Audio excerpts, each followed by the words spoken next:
The air in the grand dining hall of Caldwell Estate was thick with the cloying scent of gardenias and entitlement.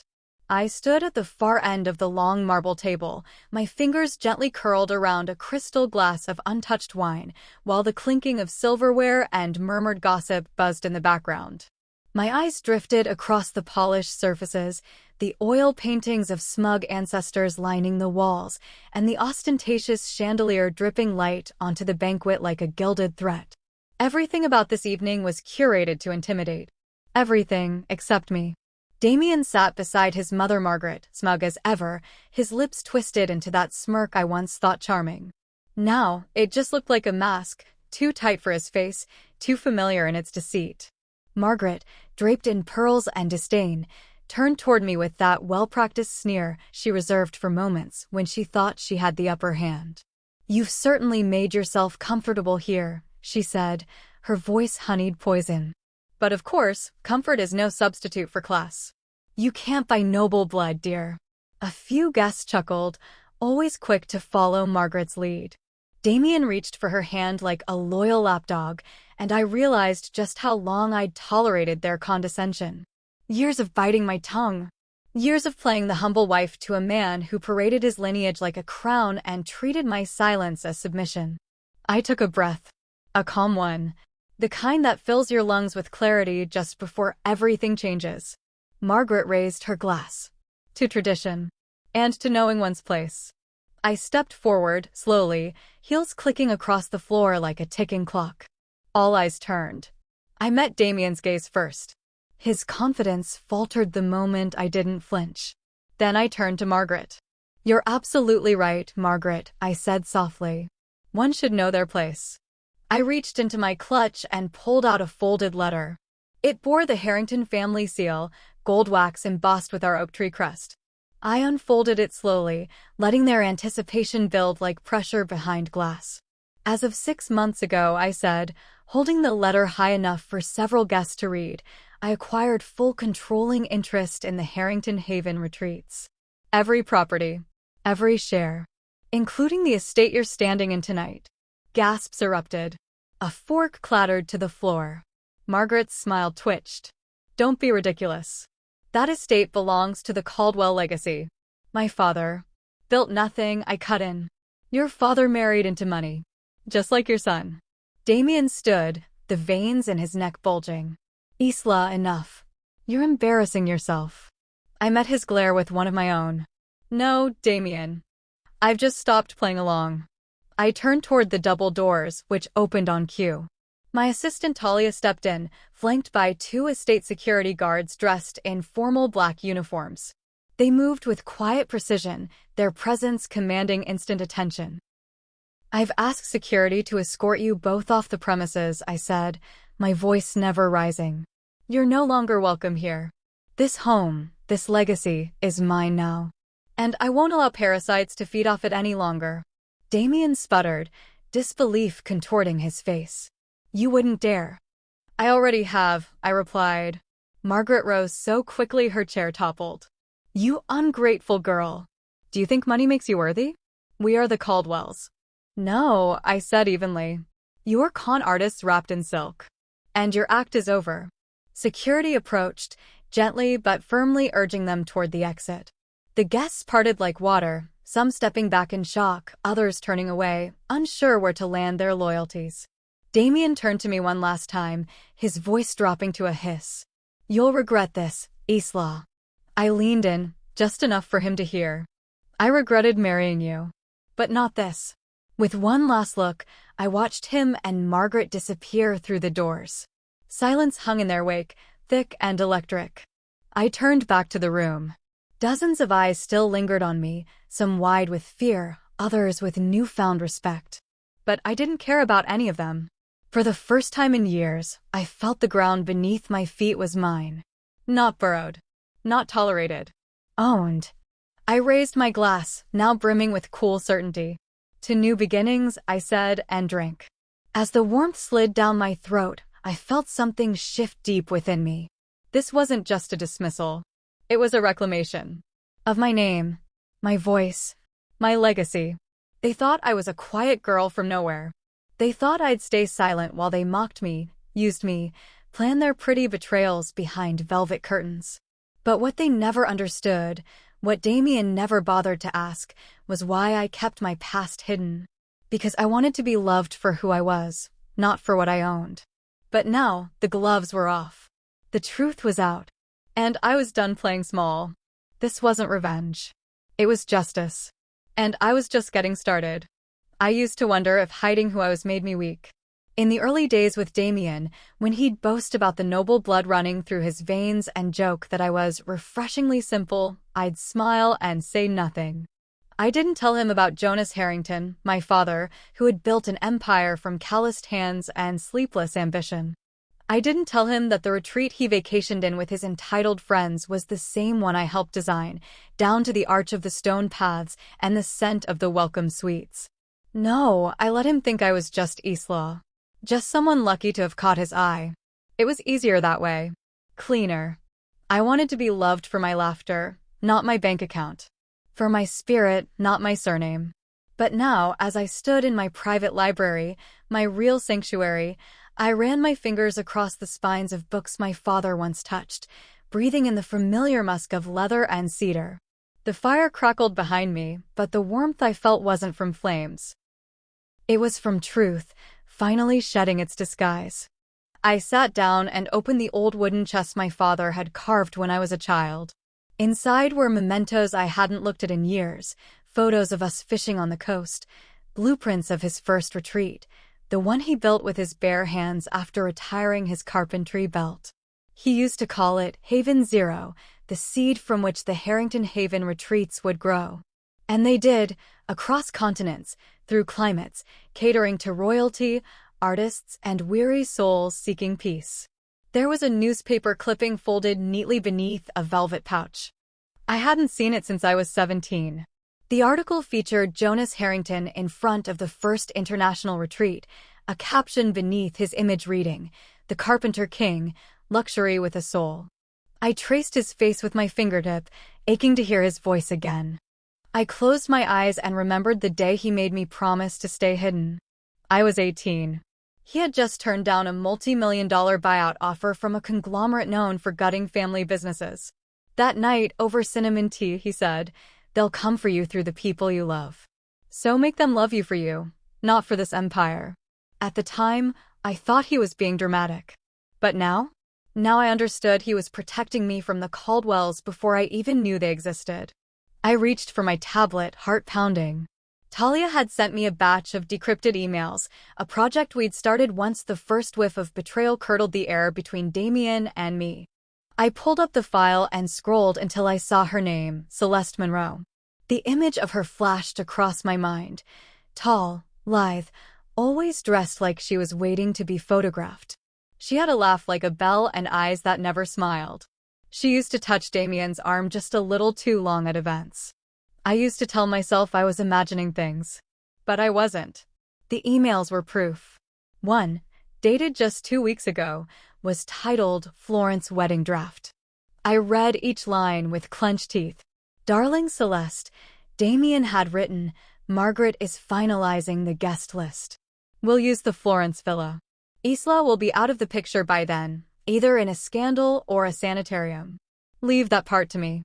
I didn't realize I was gripping the tablet so hard until my fingers began to ache. I set it down, inhaled, and let the fury settle like sediment. So that was their plan. Replace me. Humiliate me. Then erase me. But they underestimated the woman Jonas Harrington raised. I stood and moved toward the portrait of my father above the fireplace. He had that smile, the one that said he knew 10 steps ahead and never blinked.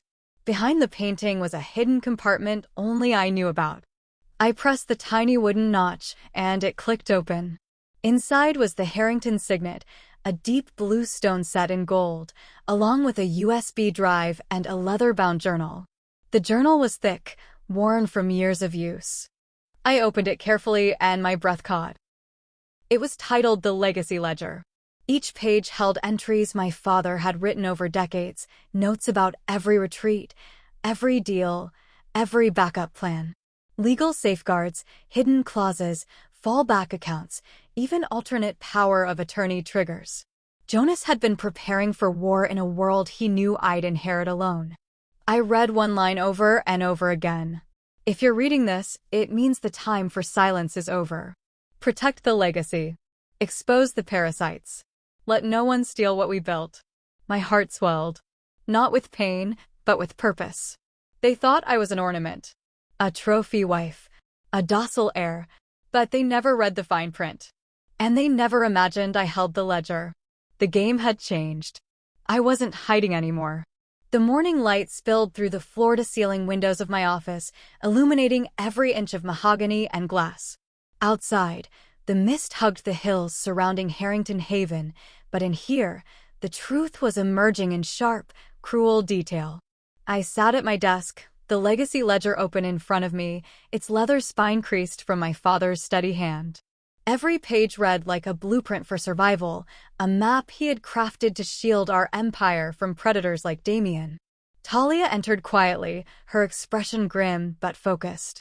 She was the only person I trusted without hesitation.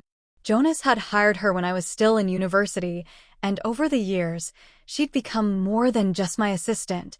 She was a second set of eyes, a steady presence, and the one person who could keep up with the storm now brewing inside me. I pulled the bank records, she said, placing a slim file folder on the desk. It's worse than we thought. I flipped it open, each sheet confirming what I already suspected. Damien had set up offshore accounts under shell companies linked to names like Stonewell Investments and Ridgegate Holdings. Talia had traced the ownership chains back to people connected to the Caldwells, some even linked to Celeste Monroe's real estate interests in Italy. These weren't just bank accounts. They were escape routes, built for a man preparing to disappear with stolen wealth and a mistress dressed in silk. They've been funneling money for over a year, I said, tightening my grip on the file. Damien used my signature on the Harrington operating accounts to move funds. He forged them. Talia nodded. I triple-checked. And he's been careful. Just enough to avoid attention, but over time, it adds up. He's moved nearly $3 million so far. And he's setting you up to take the fall. My stomach churned. I stood and walked toward the window, staring down at the manicured paths below. I'd planted those flower beds with my father as a teenager. Now they bordered a battlefield I never expected to fight on. My name was on every deed, every license, every project launched under the Harrington banner. If Damien succeeded in framing me, I'd lose everything, not just the empire, but my freedom. I turned back to the desk. We have to find out what else he's forged. If he's planning to frame me, there has to be more. Talia handed me another document, this one older, worn with age. This was in your father's safe. You should see page 14. I opened it carefully. It was a contract, one Jonas had created with our family's lawyers. Hidden in the legalese was a clause granting me emergency override authority in the event of financial misconduct by any executive, spouse, or otherwise. It was buried so deep I almost missed it. But my father had known, even back then, that danger could wear a familiar face. I sat again, heart pounding. This is what saves me. It's not just that, Talia added, pulling up a video on her tablet. Security footage from the executive office last week. Watch this. She hit play. There was Damien, smug and unbothered, slipping into my office while I was off-site. He opened my desk drawer, took out my stamp and signature book, then photographed every page. My chest tightened as I watched him pocket the pages, straightening his tie like he'd just sealed my fate. Talia paused the video. We have him. But this still isn't enough to bury them. I nodded slowly, my mind turning like a storm wheel. The ledger, the forged documents, the secret accounts, this was all part of a larger scheme. The pieces were coming together, but I needed more. I needed a weapon that would break the illusion they'd spent years crafting. Jonas wrote something about Reed Marshall, I said suddenly, flipping back through the journal. His former business partner. He said if anything ever happened to him, Reed would know where the rot started. Talia's eyes narrowed. Do you think he'll talk? He will, I said, standing again. Because I think he's been waiting for someone to ask. I called Reed's private number, one my father had scribbled in the back of the ledger years ago. It rang twice before a gravelly voice answered. Isla, he said without hesitation. I was wondering when you'd reach out. You know what's happening, don't you? I've known since Jonas's car was found in pieces. A silence stretched between us, heavy and bitter. I want the truth, I said. All of it. You'll have it, Reed replied. But understand, what Damien and Margaret are doing. It didn't start with them. They're just the latest generation in a legacy of thieves. I didn't flinch. Then it's time we put an end to that legacy. We set a meeting for the following morning. After I hung up, I turned back to Talia, the fire from the hearth flickering behind her like a warning and a promise. They tried to bury me in forged signatures and pretty lies, I said. But my father left me breadcrumbs. And I intend to follow every single one. Talia smiled, fierce and unwavering. Then let's burn the blueprint they thought they could use against you. And just like that, the next move became clear. They weren't just trying to ruin me. They were trying to erase me. But I was Jonas Harrington's daughter. And I had every intention of making them regret forgetting that. Reed Marshall's estate sat like a fortress on the cliffs of Windmere Bay, carved into the rock with the same precision that built the Harrington Empire. The drive up was silent, the only sound the low hum of the tires and the ocean winds pressing against the car. Talia sat beside me, scrolling through her tablet, while I gripped the legacy ledger on my lap like armor. I wasn't here for pleasantries. I was here for answers. We were ushered into a library that smelled of tobacco and time, its walls lined with volumes of industry law and financial histories. Reed was already waiting by the fire, a drink in one hand and a folder in the other. His face was lined with age and betrayal, his gray eyes sharp with the weight of things unsaid. You're the same age Jonas was when he made the first haven, he said, nodding toward the leather-bound journal in my arms. But you carry more fire than he ever did. I didn't respond with a smile. You said the Caldwells didn't start this. What did you mean? He motioned for us to sit. I placed the ledger between us on the coffee table, and he opened his folder, revealing newspaper clippings, photographs, and a family tree that stretched back over 100 years. They're not nobility, he said. Not in the traditional sense. The Caldwell name is a lie. Manufactured. What they are is something much worse, legacy predators. I leaned forward. Define it. They target wealth, not through theft or brute force, but through seduction, marriage, and manipulation. Every generation trains the next. They find vulnerable heirs, worm their way in, and bleed the family dry from within. Then they vanish, taking the fortune and reputation with them. He slid a photo toward me. It was grainy, black and white, clearly old. A young woman with hollow eyes stood beside a man bearing an uncanny resemblance to Damien, his great-grandfather, I later learned. Scrawled in the margin was a name, Eleanor Prescott. Eleanor owned a chain of luxury hotels in the 40s. She married into the Caldwell line. Within 5 years, every hotel was gone. Foreclosed. Eleanor was institutionalized. Died in obscurity. Or so they claimed. My fingers tensed around the edge of the table. This was what my father was chasing, wasn't it? Reed nodded. Jonas was close. Too close. He started piecing it together after Margaret married into the Caldwell family and began courting investors connected to other collapsed legacies. He called them heritage vultures. He suspected her of orchestrating the fall of 2 competitors, using the same method she would later try on you. And then he died, I said flatly. In a car accident. Reed's face darkened. Jonas was meticulous. He checked every bolt, every route. The brake failure wasn't a coincidence. The investigation was buried, but I never believed it was random. The room felt suddenly colder, despite the fire crackling in the hearth. My throat tightened, grief flaring beneath the rage I'd kept banked for so long.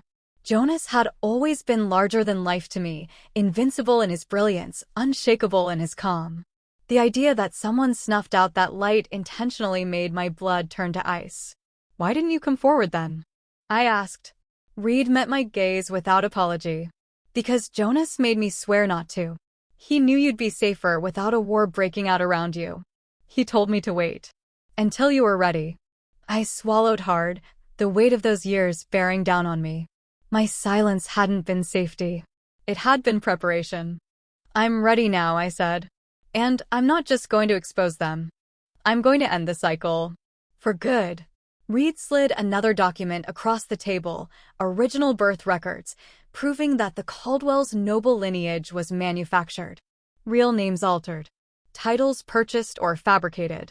Entire estates in Europe rented for photo shoots to build the illusion. You have enough here to dismantle their reputation, he said. But if you want to destroy them completely, you'll need to go deeper.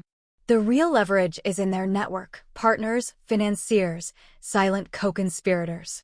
I nodded slowly, mind racing. Then we'll start at the roots. As Talia and I left, the sun was beginning to set, casting long shadows across the winding road. I sat in silence, the documents clutched to my chest, thinking of my father, how he'd tried to protect me from this world by teaching me how to rebuild it if it fell. Back at the retreat, I entered my father's study alone. The portrait of Jonas still hung above the fireplace, and for a moment I simply stared at him. I didn't cry. I didn't rage. I let the stillness settle. I know now, I whispered. And I'll finish what you started. I opened the legacy ledger to a page I hadn't noticed before.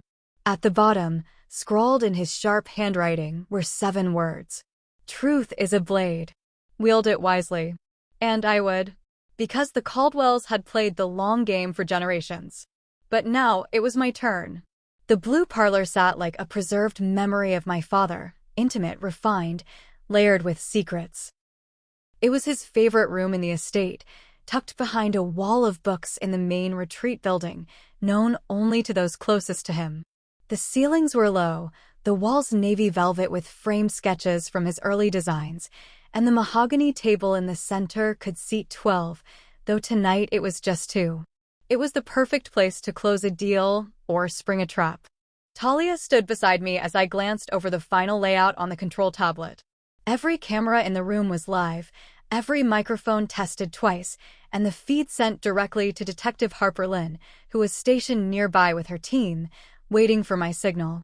The blue parlor was built for privacy, yes, but it was also built for protection. Jonas had the foresight to wire it like a command center long before anyone needed to question why. He'll come, Talia said, her voice low. I gave her a single nod. He thinks I'm weak. Of course he'll come.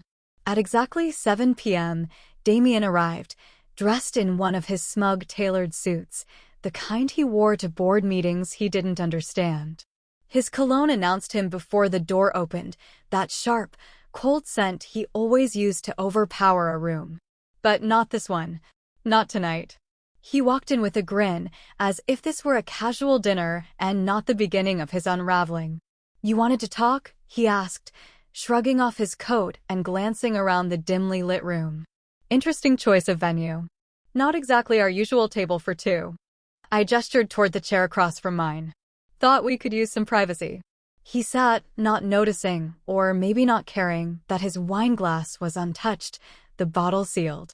I wasn't playing games with poison chalices or dramatic flair. My weapons were truth, timing, and undeniable evidence.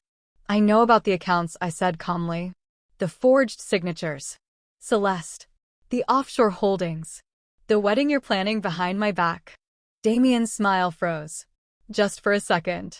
But I caught it, the twitch of realization. I don't know what you're talking about. I leaned forward. I'm not asking you. I'm telling you. He opened his mouth, likely to deny it again, but I tapped the tablet and his voice filled the room. His exact words from one of the recovered recordings played clearly, echoing off the walls. Celeste, darling, it's all arranged. Once Isla's framed for the transfers, I'll be free. Margaret's handling the narrative. I'll be the devastated husband. We'll celebrate in Florence. His mouth parted, lips dry. You recorded me? I didn't respond. Instead, I pressed again, and more played, his instructions to his lawyer, his sneering dismissal of my intelligence, his plan to slowly move assets under dummy companies. Every smug admission he'd whispered behind my back now laid bare, echoing in the very house he tried to steal. You've been playing a game, Damien, I said when the audio stopped. But you forgot who built the board. He stood suddenly, anger flashing in his eyes. You can't prove anything in court. This is entrapment. You'll ruin your name before you touch mine. I stayed seated, my tone unwavering. Funny you say that. Because this conversation has been live streaming to Detective Harper Lynn and her team for the past 10 minutes. He froze, chest rising and falling. They have everything, I added. The documents, the video, your voice. They've also been watching Margaret and Celeste. You'll be facing a full investigation by tomorrow morning. His hands clenched into fists. You're bluffing. Try leaving, I said. On cue, 2 officers stepped through the concealed door behind him. They didn't cuff him. Not yet. But their presence was enough to remind him. The illusion of control was gone. This retreat belongs to me. The company belongs to me. And the legacy? That belongs to a man you'll never measure up to. I stood slowly, letting each word sink into him like ice. My father warned me that people like you would come, wearing charm like armor and love like bait. But he taught me how to build stronger walls. Smarter traps. He shook his head, disbelief shadowing his face. You can't do this. I already have. The officers stepped closer. Damien didn't speak again. He just stared at me, mouth slightly parted, the disbelief giving way to rage, then something else, fear. Real fear. The kind of fear born from power slipping through one's fingers and realizing it's never coming back. They guided him out quietly. I watched him go, my breath steady, my hands still. No anger. No triumph. Just clarity. Talia entered after the door shut. It's done. Almost, I said.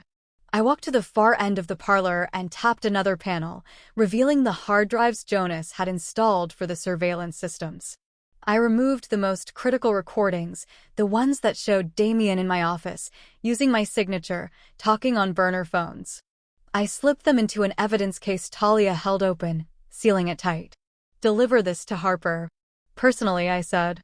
She nodded and left without another word. Alone in the parlor, I let the silence settle around me. Not just silence, but stillness. The kind I hadn't felt in years. This wasn't revenge. This was restoration. Jonas had always said that real justice doesn't come from shouting in the streets. It comes from knowing exactly where to stand when the lie collapses. And tonight, I stood in the center of the trap they thought they set for me, and watched it snap shut on them instead. I didn't sleep the night after Damien was taken in for questioning. Not because I was afraid, those days were over, but because I couldn't stop thinking about what else was still buried. Damien was just one head of a larger serpent. Margaret. Celeste. Their family trees twisted around old money like ivy, choking the life from anything they could exploit. The trap had snapped shut on one of them, but I knew, deep in my bones, that more would follow.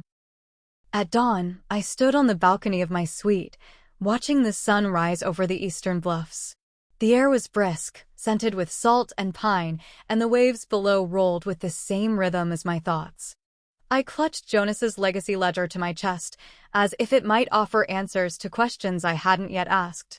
The fire of what I'd started still burned inside me, but so did an unsettling quiet.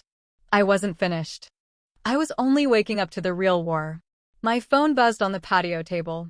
It was Talia. Detective Lynn wants to meet. Says she has something you need to hear in person. That was all I needed. I changed quickly, pulling on a wool coat and tying my hair back into a low knot. 30 minutes later, I sat across from Harper Lynn in her unmarked car, parked along the back edge of the estate. She didn't waste time with pleasantries. We reviewed the brake system on your father's car again, she said, handing me a new report. You were right to doubt it. The failure was deliberate. We matched tampering on his car to another case, Eleanor Prescott. I blinked. Eleanor Prescott? The heiress who died in a fire years ago. Harper nodded grimly. That fire was staged. She survived. Went into hiding under witness protection. She's been helping us track elite financial predators for decades. She's the reason this case was reopened. And she wanted you to have this. Harper passed me a sealed envelope. Inside was a photograph, faded but unmistakable. My father, Jonas, standing beside a woman with familiar eyes and a guarded smile. I stared at it, my heart stuttering. This was taken 4 months before his death, Harper said. He and Eleanor were working together. Quietly, carefully. Trying to expose a network. The Caldwells were just one part of it. I barely heard her. My fingers trembled slightly, eyes still on the photo. He never told me. Harper's voice softened. He was protecting you. But he didn't work alone. I looked up sharply. What do you mean? There's someone else you need to meet, she said. An hour later, back in my father's private study, I heard the soft knock at the door. Talia opened it, her brows already raised in curiosity. And then a woman stepped in, elegant, composed, with streaks of silver in her dark hair and eyes that nearly made my knees buckle. Hello, Isla, she said. Her voice was low, warm, steady. You look just like him. I stared, unsure if I was breathing. I don't understand. My name is Delilah Monroe, she said. Celeste's sister. But we haven't spoken in over a decade. I left that life behind. And I've come to help you bring them down. I didn't move. Couldn't. The irony was too thick to cut through, the weight of it pressing into my chest. Delilah, related by blood to the woman who tried to destroy me, standing in front of me with a look of quiet defiance. I've seen what Celeste is capable of, she continued. She was groomed from a young age to manipulate. Just like Margaret groomed Damien. Just like their mothers did to them. It's a cycle. A system. But I got out. Why come to me now? I asked. She stepped closer, reached into her coat, and pulled out a small audio recorder. Because I've been collecting evidence. I knew what she was planning. And I knew it involved you. She set the recorder on the desk and pressed play. Celeste's voice filled the room, sharp, mocking, full of venom.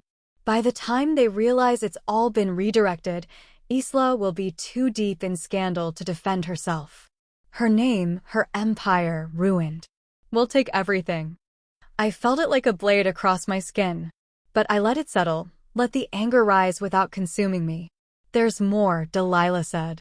She and Margaret are planning to discredit you in front of investors at the Winter Gala. A final social strike. After that, they vanish. Reinvent themselves elsewhere. They've done it before. The Winter Gala. The very event I'd planned to announce the next evolution of Harrington Haven. The Caldwells were going to use it as their grand finale. Thank you, I said, finally finding my voice. For this. Delilah met my eyes. I'm not doing this for gratitude. I'm doing it because I'm tired of watching people like them win. I nodded. Then help me finish what they started. Not just the Caldwells. All of it. As she left, Talia closed the door behind her and turned to me. Are you thinking what I'm thinking? Yes, I said, already pulling up the guest list for the Winter Gala. It's time we gave them a stage. One they can't escape. I looked down at the ledger, at my father's notes, the strategy he started and the fire he lit in me. This wasn't the end of my silence. This was the beginning of my voice. The Harrington Winter Gala had always been the crown jewel of the season. Invitations were handwritten and sealed with gold wax. No press release ever announced it, yet every power player knew the date by heart. This year, it was going to be far more than a showcase of luxury and influence. It was going to be the reckoning. I stood in the grand ballroom 3 days before the event, watching the team install the cascading chandelier Jonas had commissioned years ago. I remembered helping him pick the glasswork from Venice, remembered the way he'd said, a room like this should hold light and truth in equal measure. I never imagined those words would come back to me now, with such urgency. Talia approached with her tablet in hand. All systems are set. Surveillance, media streams, backups. Harper Lynn's team will be on site in plainclothes. Good, I said, my voice steady. Let them hide in plain sight. That's how predators operate anyway. We'd gone through every detail with precision. The gala wouldn't just be a celebration, it would be a stage. Celeste and Damien thought they were going to make a public return, flaunting their so-called innocence, reclaiming their place in society. Margaret had pulled enough strings to get their names back on the guest list, calling in favors from legacy donors and old money families too arrogant to ask questions. Let them come. I'd given them the bait, and they'd swallowed it whole. The morning of the gala, I met with Governor Pierce in the West Wing of the estate. He'd been a family friend since Jonas's earliest business ventures. His father and mine had once rebuilt a storm-damaged retreat together with nothing but raw timber and resolve. I can't say I've ever participated in a public takedown of the scale, the governor murmured as he adjusted his cufflinks. But I trust your judgment, Isla. Jonas would too. Thank you, I said, meeting his gaze. It's time this ended in the light. As the afternoon waned, a flurry of cars began pulling into the estate. Ferraris, Rolls-Royces, even the occasional vintage Bentley. Men in tuxedos and women in floor-length gowns swept into the ballroom under arches wrapped in white orchids and winter roses. A 12-piece orchestra played in the gallery. Everything gleamed. And at the center of it all, I stood in a deep emerald gown, a nod to the first resort Jonas ever built, surrounded by the very people who used to whisper that I wasn't quite refined enough for this life. They looked at me differently now. And for once, I didn't care. At 9:04 p.m., Damien and Celeste arrived. They entered arm in arm, dressed to dazzle. Damien wore a charcoal tuxedo with a smirk he must have polished in the mirror. Celeste shimmered in a silver gown that clung to her like entitlement. Margaret wasn't far behind, flanked by two old financiers who once tried to buy out my father's legacy. Let them think this was their stage. As they made their rounds, greeting guests with feigned humility, I moved toward the grand staircase. A single microphone awaited me, nestled in a bouquet of white roses and green ivy. The crowd hushed almost instantly. A Harrington rarely took the mic at the gala, unless there was something to say. I smiled slowly. Good evening. Thank you all for being here. Tonight, we gather to celebrate more than success or legacy. We gather for truth. The screens behind me flickered to life, footage of Jonas, a compilation of interviews and behind-the-scenes moments from the early days of Harrington Haven. His voice filled the room. We don't just build retreats. We build sanctuaries. For those seeking peace. For those escaping harm. For those rebuilding their lives. Then the screen shifted. Footage of Celeste's father, Richard Monroe, in a courtroom deposition. His voice, older now, cracked with regret. I falsified identities. Coached my daughters on seduction and sabotage. I orchestrated marriages for gain. We targeted wealth. I did it for decades. Gasps rippled through the ballroom. Faces turned to Celeste, who went pale under the soft lights. The footage continued. Bank records, forged documents, surveillance of Damien stealing my signature, his recorded conversations with Celeste and Margaret. Celeste stumbled backward. Damien's face drained of color. Margaret tried to push forward, to speak, but the murmurs drowned her. Then Harper Lynn stepped forward from the crowd, her badge flashing. Damien Caldwell, Celeste Monroe, Margaret Caldwell, you are under investigation for conspiracy to defraud, financial manipulation, and attempted framing of a corporate executive. It was as though the air itself thickened. Silence fell. A silence so heavy, so complete, that it seemed to press down on everyone in the room. Margaret tried to speak, but the officers were already in motion. Handcuffs glinted beneath the chandeliers. I didn't gloat. I didn't smile. I simply stood still and let the truth do what it always does when it's finally unchained. It silenced the lies. The crowd parted as the Caldwells and Celeste were led away. I saw faces I recognized, people who once believed in their performance, now wide-eyed and stunned. And I knew they would talk. Not just tonight. Tomorrow. For months. The unraveling had begun. As I descended the staircase, the governor met me at the base, raising his glass slightly. Sanctuary indeed. I looked around at the room, at the very empire they tried to steal, the legacy they tried to rewrite. They played their last card tonight, I said quietly. And I held the deck.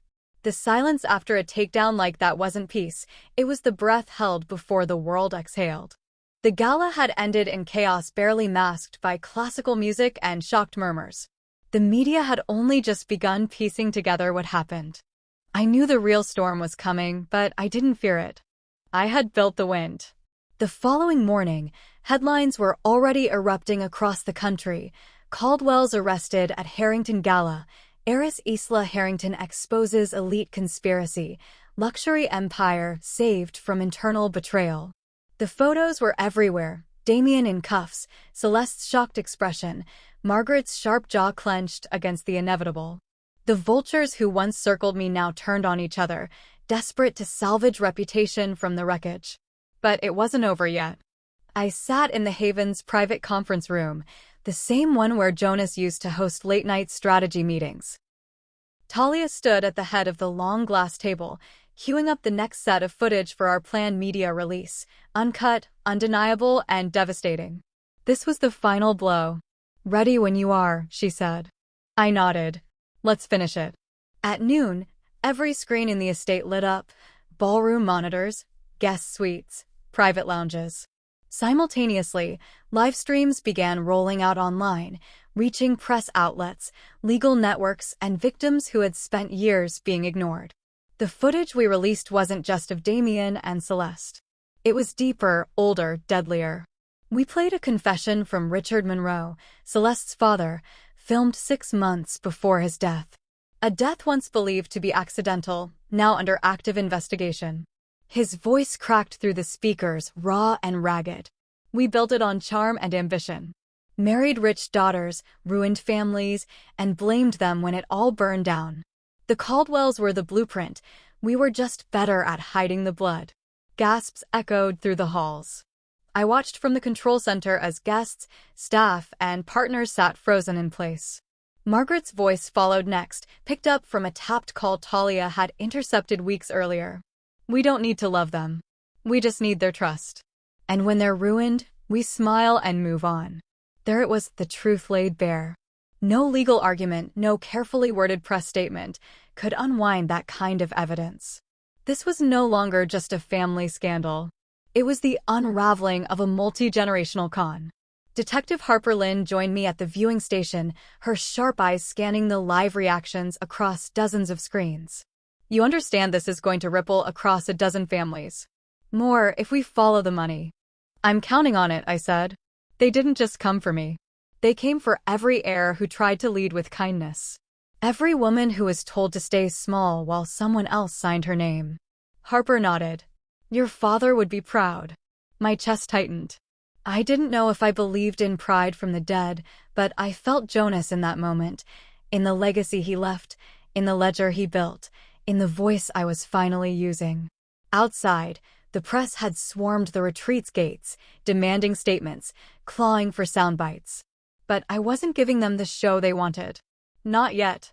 Instead, I called a closed meeting in the East Atrium with victims of similar takeovers, people Jonas had once helped quietly. They came one by one. Some I had only heard about through ledger notes. Others knew me from when I was a child, tagging along to meetings and drawing resort layouts on napkins. I spoke without pretense. We were raised to believe legacy is a privilege. But they taught us, through loss and theft, that legacy can also be a target. Today we expose that truth. But tomorrow we protect each other. One woman, older, her eyes rimmed with red, stood and nodded.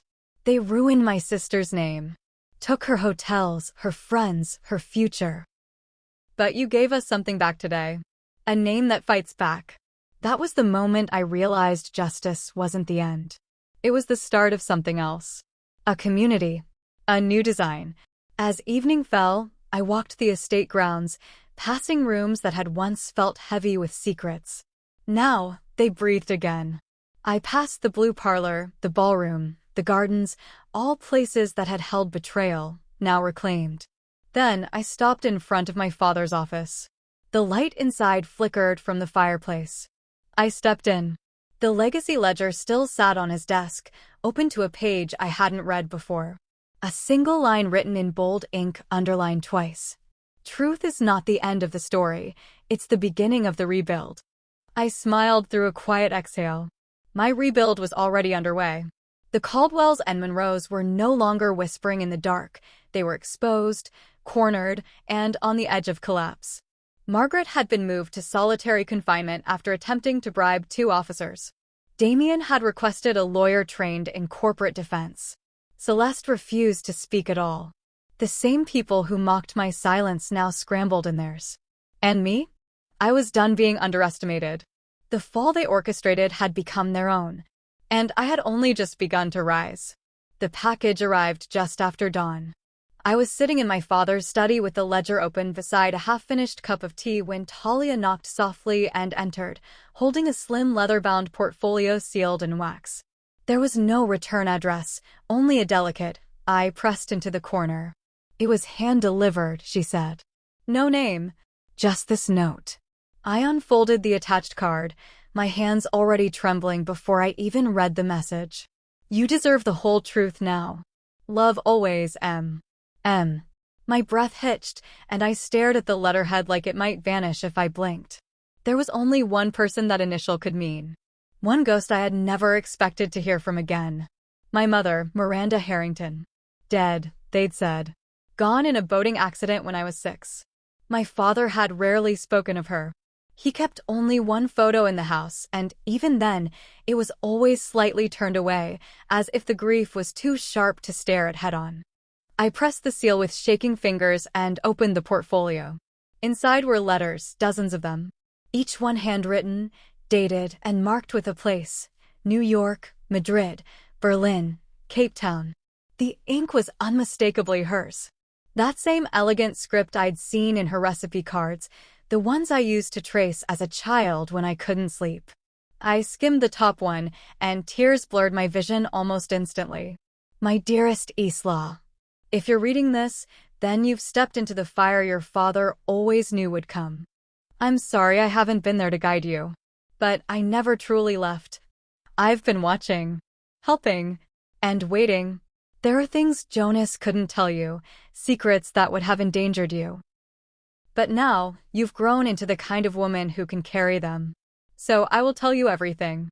I closed my eyes and held the page to my heart. Miranda had faked her death. The letters revealed how she'd discovered the Caldwells' extended web long before Jonas had.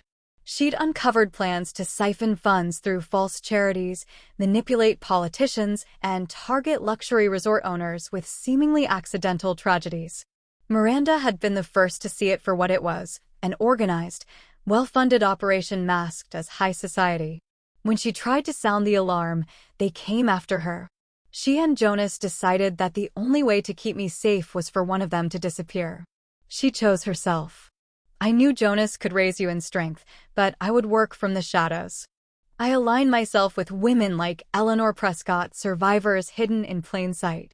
We began to form our own network. Anonymous. Invisible. But not powerless. I turned the page, my chest tightening with every line. "You are not alone, Isla. You never were. Every whisper of doubt you felt, every twinge of instinct, it came from me. I was there when you fell. I was there when you rose. And now I'm ready to speak to you face to face." There was a date, a time, and a secure video call Idaho marked in the final letter. Tonight, 9 p.m. My pulse raced with the reality of it. I didn't know what I'd say. I didn't know if I'd cry or scream or simply stare. But I would be there. When the clock neared 9, I sat alone in Jonas's study, the fire low and casting flickering shadows across the room. The screen lit up, and for a moment I held my breath, afraid it might all be some cruel joke. But then she appeared. Older. Her hair grayer than the last photo I remembered. But her eyes, my eyes, were unmistakable. Gentle. Fierce. Holding oceans of memory. "Hi, Isla," she said softly. "Hi, Mom." My voice cracked, and she smiled through her own tears. "I've waited so long for this." "Why now?" I asked. "Why come back now?" "Because you did what I never could," she said. "You faced them head-on. You used your voice, your legacy, your intelligence. You made the world listen. And you've built something I never imagined." She told me more in that hour than I could have dreamed, about their network, their mission, their allies scattered around the world. Eleanor Prescott was alive, yes, but so were dozens of others. People who had rebuilt their lives in secret, forming a quiet underground of resistance to generational exploitation. And now, she said, they wanted to help me build something better. Out in the open. No more hiding, no more fear. When the call ended, I sat there long after the screen went dark, staring at the last flicker of her smile. My world had cracked open, and not from betrayal this time, but from possibility. She hadn't abandoned me. She had protected me. And now she was giving me the tools to protect others. I pressed the letters to my chest and whispered to the air, "Thank you." Then I rose, walked to the balcony, and looked out at the sea. The moonlight shimmered over the waves like a promise, and I knew, in my bones, that the past was no longer my prison. It was my foundation. The sun crested the horizon with a golden hush, casting a warm glow over the coastal cliffs where Harrington Haven stood tall, unwavering, and reborn. I stood barefoot on the stone terrace outside my father's old office, the wind tugging at the hem of my linen robe, the scent of salt and pine rising with each gust. Below me, the estate shimmered in the morning light, quiet, expectant, and for the first time in years, at peace. But this wasn't the end of a story. This was the beginning of everything. The night before, I'd reread my father's final letter, the one tucked inside the back pocket of the legacy ledger, sealed in a brown envelope with my name written in his unmistakable hand. My heart had raced as I unfolded the note, knowing it was his last message to me, not as the heir of his empire, but as his daughter. My dearest Isla, if you've made it this far, then you already know what we were fighting against. You've unmasked the rot. But there's something even more important than justice, something bigger than revenge. The resorts weren't just a business, Isla. They were a shield, a haven, a sanctuary for those fleeing not just scandal, but survival. I built them to protect people like your mother, like Eleanor, like the ones the world forgets the moment their names lose luster. Now it's your turn to decide what comes next. I had cried reading those words. Not out of grief, but reverence. I finally understood the depth of my father's vision, not just opulence or serenity, but safe passage. He hadn't built resorts. He had built sanctuaries. And now, with Miranda, my mother, alive and leading a hidden network of survivors, and with allies like Delilah and Harper Lynn standing beside me, the road ahead felt limitless. This morning, as I descended the spiral stairs to the main rotunda, I passed the portraits of past guests and founders, images once meant to convey elegance, now reframed through new eyes. These weren't relics anymore. They were reminders of who this place had once served and who it would serve going forward. Talia met me at the entrance to the East Wing, tablet in hand, eyes bright with purpose. Everything's in motion. The press release goes live at noon. And the first pilot retreat, Haven Arcadia, is ready to launch in 8 weeks. I smiled. 8 weeks. That fast? She nodded. You built momentum. People believe in what you're doing, Isla. You've turned whispers into action. Eleanor sent her own architects. Delilah's working on outreach with former victims across the country. And your mother has sent more names, people who need a place to land, and people who want to help build one. We walked through the central courtyard where the statue of Jonas Harrington stood, hands carved in mid-motion, as if still at work. I paused before it, brushing my fingers along the edge of the inscription. It once read, Jonas Harrington, founder. I'd had it changed. Now it read, Jonas Harrington, protector. Because that's what he was. What we all were now. The team had gathered in the conference gallery just past the North Terrace. Talia, Delilah, Detective Harper, 2 international legal advisors, and 3 security consultants recommended by Eleanor. All of them had once lived in the shadows of exploitation, now ready to build something better. I stood at the head of the table, looking each of them in the eye. We aren't just rebuilding Harrington Haven. We're expanding it into a network of sanctuaries. Places for people who are hunted by predators, by greed, by corruption. We'll offer housing, legal support, protection, and dignity. Harper nodded. We've already mapped out safe corridors through several international branches. Places with sympathetic leadership. We can get people out quietly. Quickly. Delilah added, and we're not just talking about women. We're talking whistleblowers, trafficked individuals, heirs under siege. Anyone with a target on their back. I looked at them, heart thudding with a force that felt like destiny. Then we start today. When the meeting broke, I returned to my private suite and opened the balcony doors wide. My phone buzzed with media alerts, glowing reviews, praise I no longer needed to seek. I answered one final call from Miranda. She had tears in her eyes again, but this time, they came with a smile. "You've done it," she said. "Not yet," I replied. "But I'm starting." She lifted a small envelope into the frame. "Jonas left this with me. Said you'd only be ready for it when you could stand in both light and shadow." She opened it slowly, reading aloud. "To my daughter, build not for applause, but for the unheard, the unguarded, the unseen. And when they come to your door, don't just open it, make sure it stays open." I nodded, voice thick. "I will." When the call ended, I sat at the edge of my bed, the coastal wind blowing through the room, sunlight dancing across the hardwood floor. My name was Isla Harrington, daughter of a carpenter turned visionary, heir to an empire built not just in stone, but in truth. And now I was its architect, not just of buildings, but of refuge, justice, and legacy. A new era had begun, and I would be its fiercest guardian.